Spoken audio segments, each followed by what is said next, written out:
after getting checked off on your layout, you can move on to cutting, but you do need to be checked off by the teacher before you do this stuff. So if you haven't been checked off, make sure to do that because you can't uncut something. Once it's cut, it's permanent.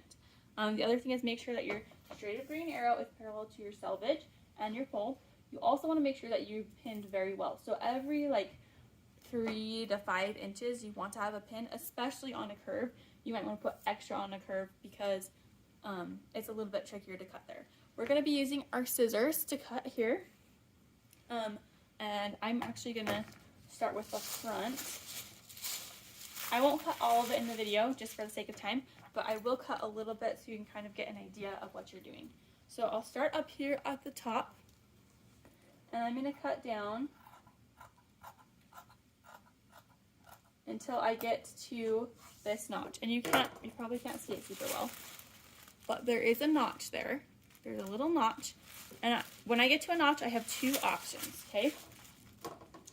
First, I can cut out a little diamond around it, like that. So a little triangle, really is what I mean. So I can cut a triangle. The other option, and I'll probably zoom in right here so you can see a little better.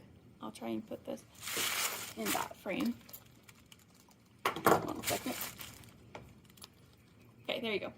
So here I have the little notch. The other option I have is to just cut that clean off, and then where I have my little triangle going in, I put a little clip that's either 1/8 of an inch to 1/4 of an inch deep.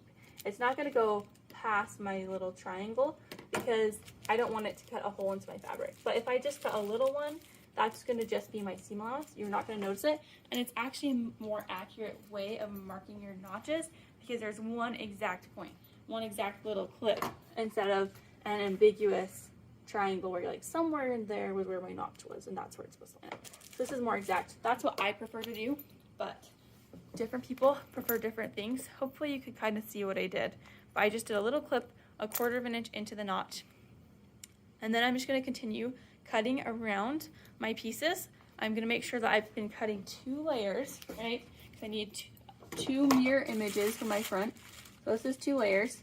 And I'll just cut around the rest of, oh sorry, you can't see that. 2 layers right here. I'll just cut around the rest of my pieces. Once those are cut out, you'll just get checked off by the teacher.